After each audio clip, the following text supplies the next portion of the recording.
All right. I think we're getting there. Hello, everyone. Fairly certain that we're live. This is Allison.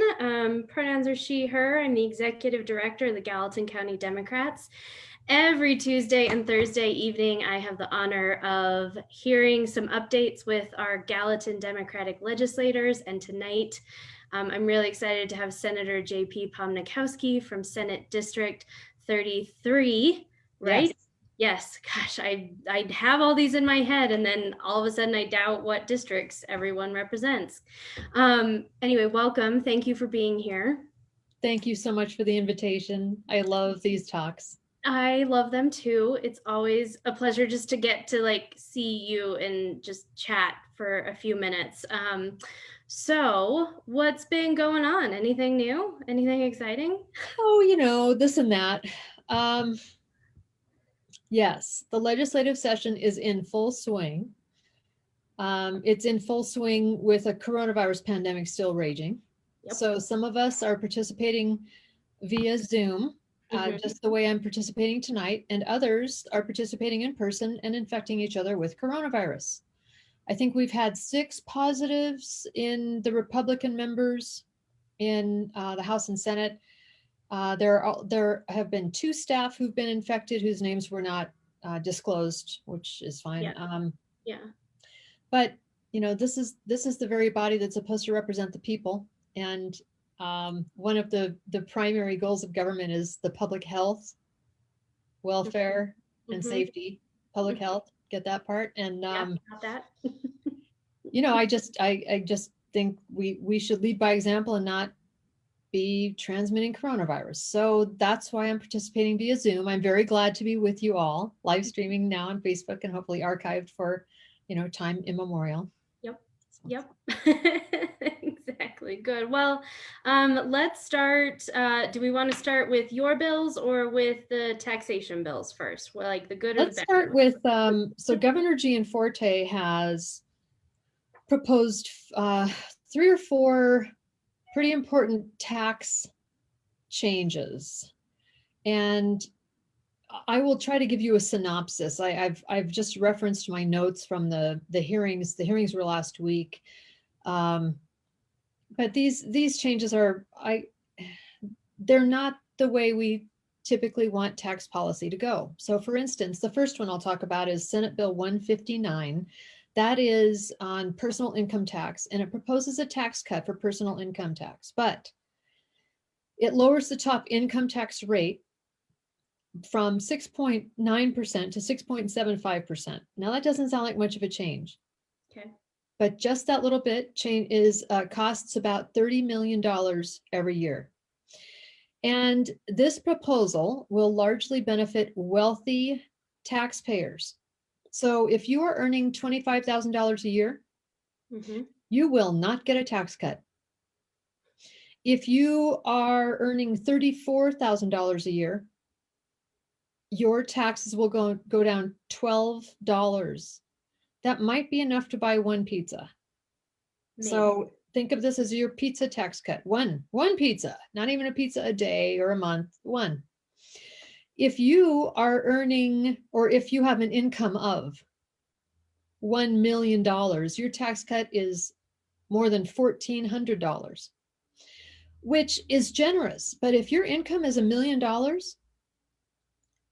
what's another $1,400 really? I would say. I mean, that's not enough to hire another employee. All the excuses we always hear, if you cut my taxes, I can hire more people, I can buy equipment.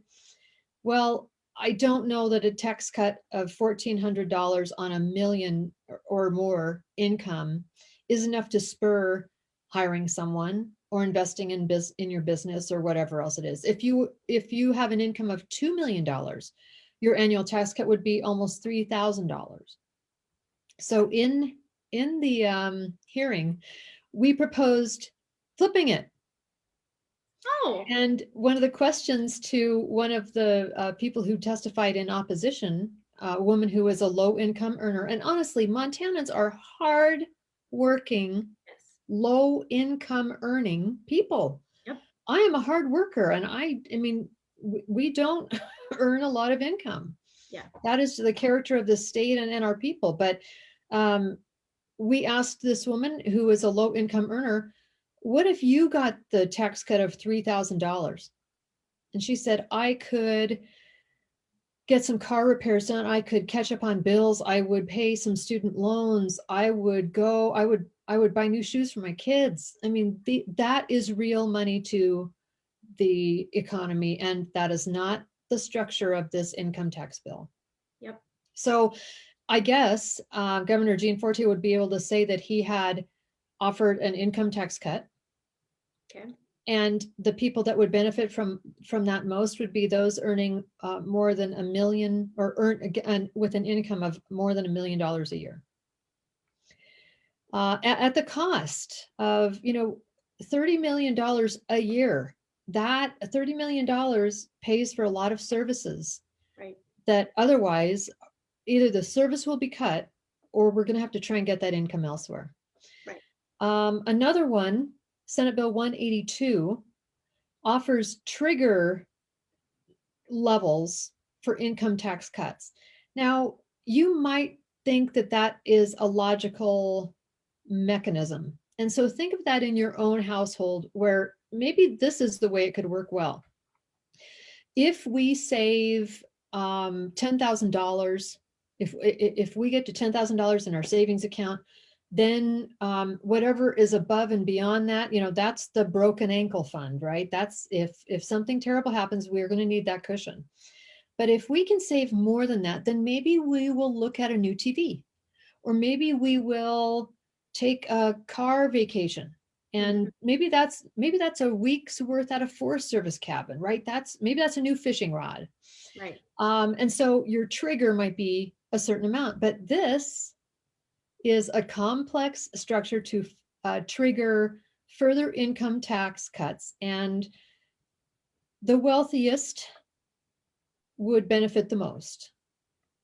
The bigger problem with this, though, is that you put a mechanism in place like this, and there already are requirements in statute that say that one legislature cannot, God, I'm trying to think of the word. Basically, we cannot impose on a future legislature. And that has been pretty darn important. In my legislative career, the session before I began serving, there was a huge deficit in this state, huge. And then when I came in, there was a surplus. Well, if there had been a trigger in place for that deficit, and we had to refund a certain amount of income, and we were in deficit, we have been even in a worse state, right? So the trigger bill can create structural imbalances, and we just need to be a little more agile when we're considering this. And so every legislature must pass a balanced budget. That is our one constitutional requirement. And I think this just kind of ties our hands. Senate Bill 184, this is the last one. Cut creates a new tax loophole in Montana for businesses selling stock, and it further rewards wealth over work. It's a tax cut on capital gains that disproportionately benefits the wealthiest Montanans. It continues to reduce income taxes on investment income rather than on income from wages. So for those of us who, and there have been times in my life when I have worked 3 jobs at a time, and out of each of those checks, I pay income tax, I pay into Social Security, I pay into Medicare, Medicaid, and I'm happy to do it because I may be a recipient, but I know that others are recipients of that. Yep. This is a cheaper level of tax for people who have investment income. It's rewarding wealth over work. How can you gain wealth? How can you collect wealth? How can you build wealth if you're paying a higher tax rate than the trust funder that already has it? I just think these are the wrong direction to go. Yeah. We have really smart tax people in the state, really smart. And I would just like to remind everyone that it has been a Republican majority legislature since 2011. So, and not even those previous Republican legislatures have proposed such a thing. So Governor Gianforte is taking a much more drastic and more reward the wealthy type of stance with tax policy. Right. Sounds like kickbacks to me. Is what it sounds like, isn't it? And if it walks like a duck and it talks like a duck, it's a kickback. Mm-hmm. Yeah, that's what that sounds like. Well, thank you for explaining those three. I think that, the tax policy and things like that can get really complicated. So I appreciate you, you know, saying it so plainly, because that helps me understand what's going on, and I know others do too. So moving on from those, I know you have a couple bills of yours that you want to talk about. So with the remaining few minutes, share what those are, because I'm excited to hear about both of them. They are fabulous bills, and I really need everyone's support. So if you would like to write in support or sign up to testify via Zoom in support of these fabulous bills, that would be great. The first bill this is a Montana quality of life bill. Love it. Okay. It is totally Montana quality of life. Senate Bill 207. 207. Okay. So currently, we restrict the sales of alcohol and beer and wine from 2 a.m. to 8 a.m. every day. You can't leave a bar and then go to a convenience store or an all-night grocery and keep buying beer and wine, or to a state agency liquor store and buy alcohol. We don't want people to do that. Right. But the quality of life issue is, if you are getting up in the early morning of the summer day and you have the boat attached and you've got your fishing gear ready and you think, this is great, we're going to get to the boat launch and we're going to get on the water and be out before the heat of the day, right when the fish are rising, and we're going to stop at the convenience store on the way and we're going to buy our bags of ice and load up the coolers and buy our sandwiches and our pop and candy bars and chips and beer.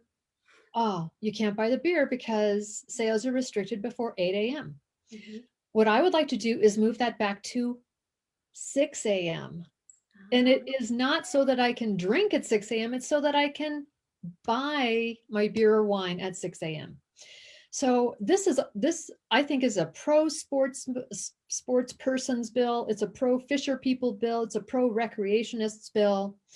But I'll tell you what, it also came up as a problem during COVID. And here's why. I heard from a dear friend of mine, heart of my heart, my dear friend, a two-time cancer survivor, and she just beat the latest bout of cancer, just beat it. So she knows she is health compromised. Mm-hmm. And so a number of stores offered early shopping hours for seniors and for those with health compromising situations, so that they could be early in the store when the crowds were lower or there were fewer people and the stores had just been cleaned overnight. So she had stayed in her home with her husband and not gone out doing anything. And so they planned their grocery shopping trip and they double masked. They went to the grocery store during the early shopping hours. They were buying a couple weeks worth of groceries for meals, and she wanted to buy her bottle of wine. Mm-hmm. And so as they got to the checkout and they were talking to the person checking them out, they described they were so grateful for the early hours. They were getting all their groceries and they were going to make a lovely beef bourguignon that night, and they had their bottle of Pinot to go with it. And the checker said, "I'm so sorry, I can't sell you your wine." Yeah. And the way my friend describes it, she said the checker had tears in her eyes because my friend had described, I am a two-time cancer survivor. Thank you for being open early. Thank you for wearing a mask. Thank you for doing all. I'm so glad to be in here after the store's been cleaned and with fewer people. Yeah. And really, she's not going to crack it open in the parking lot, right? You just want to purchase it for off-premises consumption later. And I know a lot of people have just bumped up against this. So I just want to move the time back a little bit. Yep. We're not going to have 24-hour sales. It's not going to be that people are leaving the bars and going and buying more booze right then. That's not happening. State agency liquor stores are not included. Bars and taverns are not included. Yep. This is for sales of beer, wine, and then the other fortified drinks like the seltzers and that kind of thing. Yeah. Yeah. So I think it's a pro sportsman, pro early, like morning person bill. There you I'm go. very excited about it. Senate Bill 207. Senate Bill 207. Got it. The next one is critically important, and it is Senate Bill 241. Okay. It would require the refund of lease application fees. So this problem was brought to me by a constituent who, with 3 roommates, was trying to find an apartment and discovered that landlords and property management companies are using application fees as a source of revenue. So let me just describe. She contacted a property management company, and this is off of her email to me, so just allow me to read or reference it a little bit. The apartment was posted online. There were 2 pictures of the outside of the building, nothing of the inside of the apartment. So she contacted the person and was corresponding with the person at the property management company. The property management company says, if you would like to turn in an application, you can do so at an initial fee of $25 per adult. And that will set up a one-time showing to view the property. If you decide to sign a lease, the balance of the $50 application fee will be charged.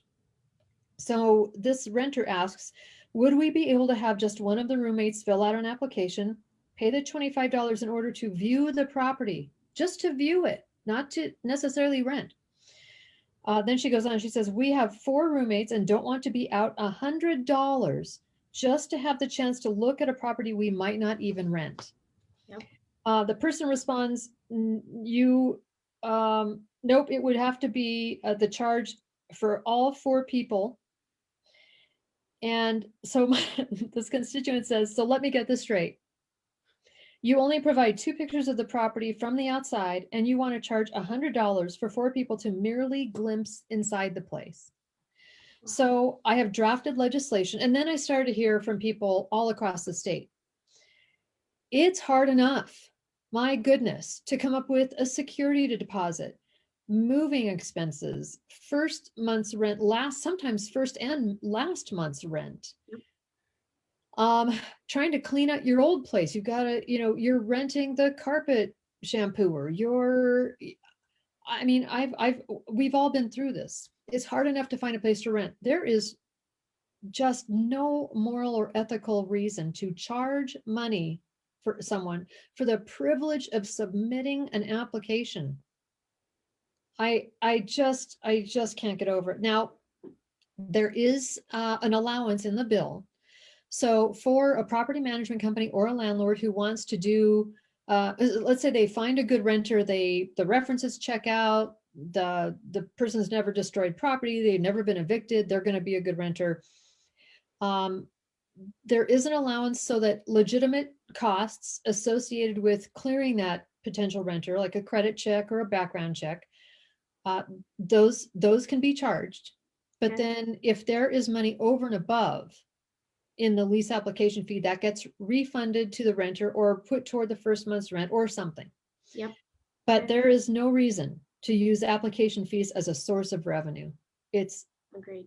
It's an unfair housing practice. I just think it's not right. So that hearing will be February 23rd. I really need some support. Okay. I do expect some pushback from landlords and property management companies, and I realize that they have, especially in our high growth areas like Bozeman, Missoula, even Helena, other Billings, there's a lot of pressure for the housing market, but they're also pretty high rents. And so there's no reason to gouge through an application fee when everybody's going to be getting the going rate and then some of the housing itself. Right. Right. Agreed. Well, thank you for carrying that bill, and thank you for sharing the story of where that came from too. That's I know that I'm sure that's not the only story that's out there that's like that. So No. No. Well, thank you. I know that you have another meeting to get to. I Um, do. yes, there was one question that came up, and can I ask it of you really quickly? It's about SB 215, which is the Religious Freedom Restoration Act. Have you seen anything about this one? It allows for the discrimination based on the claim that their religion is paramount. I think that was heard today Mm. in the Senate State Admin Committee, maybe, or House or Senate Judiciary. I honestly can't It remember. was in, yeah, today in Senate Judiciary, I Yeah, see. yeah, Let's see, free exercise of religion. Okay, so a bunch of whereas clauses to create, to restore the compelling governmental interest test. Wow, what? yeah, Um, Let me just say this. I believe in the separation of church and state. If you would like to worship a God, have at it. If you would prefer not to, if you don't believe there's a God, also fine. This is I mean, it's supposed to be government based on laws, government based on freedoms. And, for all the talk we heard at the start of this session about jobs in the economy, what have we seen? Bills against transgender individuals, bills attacking women's rights over and over and over again, bills restricting voting, bills on religion. It's all this like this judgment, personal judgment legislation. yeah. Well, I don't need my elected representative to judge me. I need them to fight for me and my rights and to guarantee and protect my rights. So please communicate that message. I'm sorry to say I don't serve on the Senate Judiciary Committee, so I did not hear the hearing.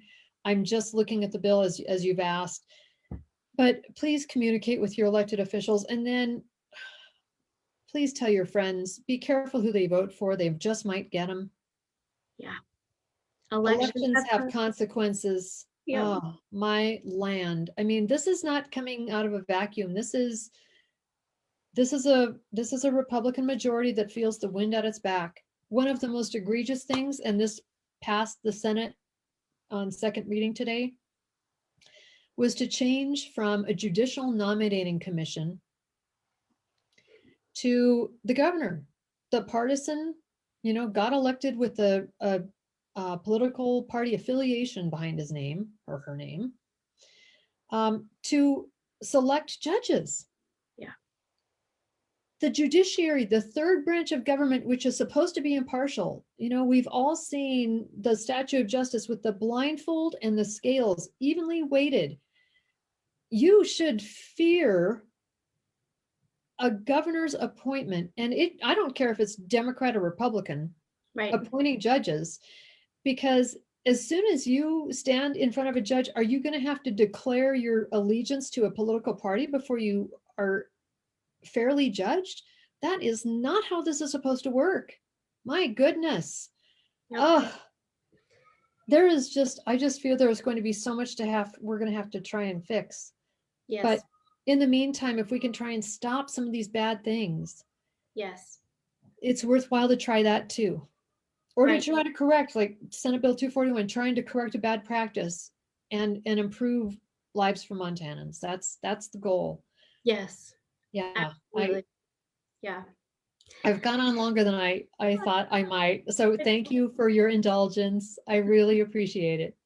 Thank you for your time. Thank you for all that you're doing to serve everyone in Montana, not just the people who voted for you. I really appreciate that, and I know everyone else does. And thank you. And to everyone watching, I'll post some links to help you stay informed about this. And we'll keep going on. And thank you for being engaged. Thanks, everyone. Bye. Bye.